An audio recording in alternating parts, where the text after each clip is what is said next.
Jangan lupakan bahwa hari itu di tempat ini kita membaca berita gempa dahsyat yang mengguncang Palu. Kemudian tidak lama berselang, kita juga tahu kalau gempa itu memicu tsunami. Banyak orang hilang dan tenggelam. Lalu tiba-tiba kita dikagetkan dengan sebuah video amatir yang merekam sebuah hamparan tanah yang bergerak, pohon-pohon di atasnya berjalan. Ada sebuah rumah besar yang berjalan dan diikuti tiang BTS yang berpindah tempat. Kemudian kita melihat rumah satu persatu ambruk karena tanah di bawahnya yang berubah menjadi lumpur. Dan orang-orang panik berlarian menyelamatkan diri dan keluarganya. Teman-teman, ingatkah bahwa saat itu kita mengira kejadian itu di pantai, air laut yang naik ke atas. Tapi subhanallah, ternyata itu tanah yang mencair. Kok bisa? Percaya tidak percaya, video itu kita ulang berkali-kali. Mata kita tidak berkedip, otak berputar. Hati berdegup menghayati kengerian orang-orang yang mengalami kejadian itu di sana. Ya Allah, bencana apakah ini? Ada apakah dengan bumi? Teman-teman, saat ini waktu sudah berlalu semenjak peristiwa itu. Masih adakah kengerian itu di dada? Atau masih terselipkah rasa mencekam itu? Duhai teman, tolong, aku minta jangan lupakan Palu. Pada peristiwa itu Allah ingin kita melihat bukan melalui ayat-ayat sucinya, karena sedikit yang beriman dan banyak yang tidak.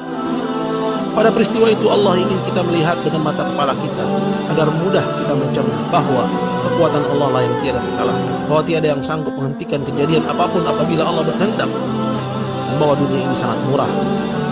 Amalan kita lah yang berharga. Teman-teman, tolong jangan lupakan Palu. Di Palu Allah izinkan bumi ini bernafas. Hanya sekian detik semua luluh lantak rata. Belakangan akhirnya kita tahu ada pesta di Palu, pesta kesyirikan, ada musik, tabarruj, wanita-wanita menari, judi, zina di Petobo, bahkan LGBT kongres di sana.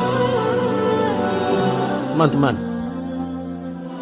kalau ada dari kita di sini yang masih melakukan kesyirikan, menyembah kuburan dan berikan sajian kepada laut, gunung, air terjun, mau bangun gedung, rumah, jembatan, menanam kepala kerbau, minta kesembuhan, motong ayam hitam kemudian bangkainya dibuang ke air terjun atau tempat tertentu, melakukan pesugihan, maka tinggalkanlah, karena kesyirikan sebab utama bencana.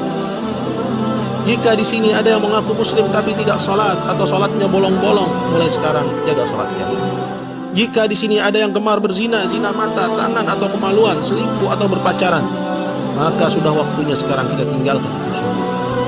Atau jika di sini masih ada yang suka dugem ke diskotik, bercampur baur laki-laki perempuan tanpa ikatan, tanpa batasan, minum minuman keras, narkoba, sekaranglah saatnya kita bangkit selagi masih diberi kesempatan.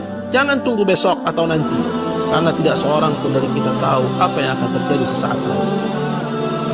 Teman-teman yang masih bermain dengan riba, bekerja di lembaga ribawi atau terlibat transaksi riba, mari kita tinggalkan itu semua, karena Allah telah mengumumkan peperangan kepada kita jika kita tidak meninggalkannya.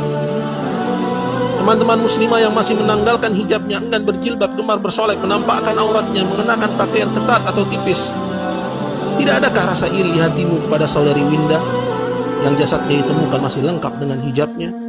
Jasadnya masih lemas dan tidak berbau meski sudah 14 hari tertimbun keruntuhan. Cadarnya melekat di wajahnya sampai-sampai tim SAR sungkan melepas penutup wajahnya. Dia mulia hidup dan matinya. Teman-teman, saya tahu yang paling berat memang meninggalkan musik. Dulu pun saya seperti tidak percaya bahwa Islam mengharamkannya.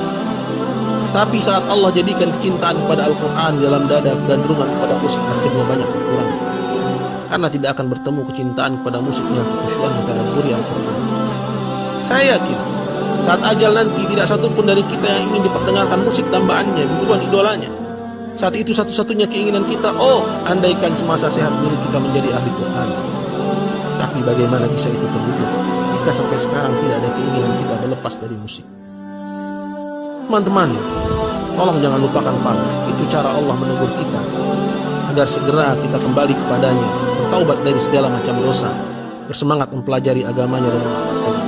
Ya Allah, kami tidak tahu harus sedahsyat apa lagi teguranmu kepada kami jika gempa mengerikan di Palu kemarin belum juga menggugah hati ini, menggerakkan diri ini untuk memohon ampunan. Teman-teman, tolong sebarluaskan pesan ini dan jangan diabaikan. Semoga dengannya ada hati yang terketuk dan segera kembali bertaubat kepada Allah. Semoga Allah jauhkan kita dan negeri ini dari bencana dan musibah yang menghantui. Dan semoga Allah kembalikan kedamaian dan ketentraman di negeri ini sebagaimana masa-masa kecil kita dulu. Allah sekali-kali tidak membinasakan satu negeri dengan zalim, sedangkan penduduknya melakukan perbaikan-perbaikan. maka sebarkanlah.